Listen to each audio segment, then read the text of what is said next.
Matius pasal 11.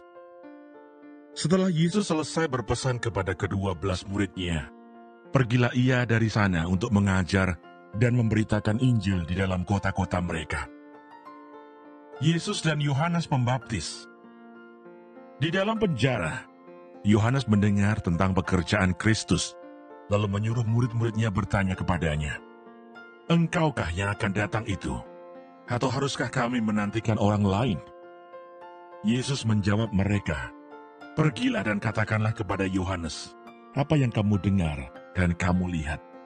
Orang buta melihat, orang lumpuh berjalan, orang kusta menjadi tahir, orang tuli mendengar, orang mati dibangkitkan, dan kepada orang miskin diberitakan kabar baik, dan berbahagialah orang yang tidak menjadi kecewa dan menolak aku."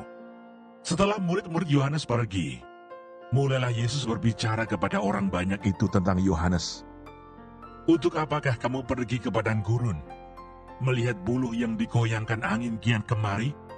Atau untuk apakah kamu pergi, melihat orang yang berpakaian halus? Orang yang berpakaian halus itu tempatnya di istana raja. Jadi untuk apakah kamu pergi, melihat nabi?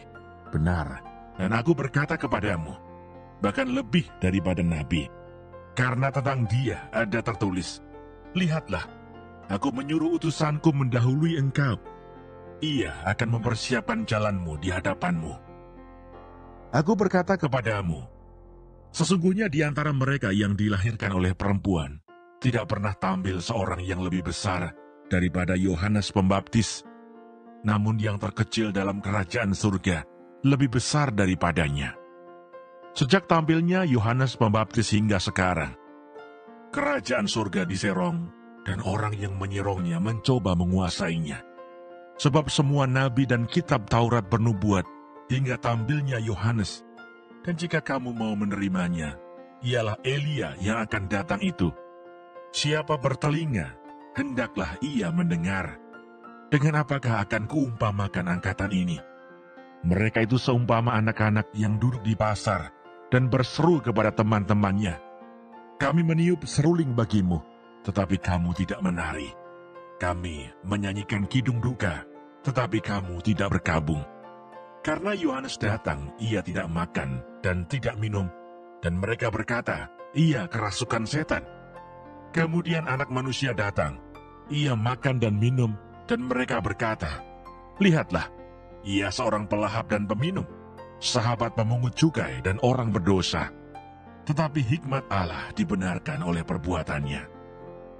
Yesus mengecam beberapa kota. Lalu Yesus mulai mengecam kota-kota yang tidak bertobat, sekalipun di situ ia paling banyak melakukan mukjizat-mukjizatnya. "Celakalah engkau Korazim, celakalah engkau Betsaida, karena jika di Tirus dan di Sidon terjadi mukjizat-mukjizat yang telah terjadi di tengah-tengah kamu, sudah lama mereka bertobat dan berkabung. Tetapi aku berkata kepadamu, pada hari penghakiman, tanggungan Tirus dan Sidon akan lebih ringan daripada tanggunganmu. Dan engkau Kapernaum, apakah engkau akan dinaikkan sampai ke langit? Tidak, engkau akan diturunkan sampai ke dunia orang mati.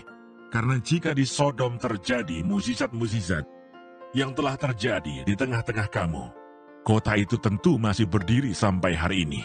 Tetapi aku berkata kepadamu, pada hari penghakiman, tanggungan negeri Sodom akan lebih ringan daripada tanggunganmu." Ajakan Juru Selamat. Pada waktu itu berkatalah Yesus, "Aku bersyukur kepadamu Bapa, Tuhan langit dan bumi, karena semuanya itu engkau sembunyikan bagi orang bijak dan orang pandai, tetapi engkau nyatakan kepada orang kecil. Ya Bapa, itulah yang berkenan kepadamu. Semua telah diserahkan kepadaku oleh Bapakku, dan tidak seorang pun mengenal anak selain Bapa, dan tidak seorang pun mengenal Bapa selain anak, dan orang yang kepadanya anak itu berkenan menyatakannya. Marilah kepadaku, semua yang letih lesu dan berbeban berat. Aku akan memberi kelegaan kepadamu. Pikulah kuk yang kupasang dan belajarlah padaku, karena aku lemah lembut dan rendah hati, dan jiwamu akan mendapat ketenangan. Sebab kuk yang kupasang itu enak, dan bebanku pun ringan.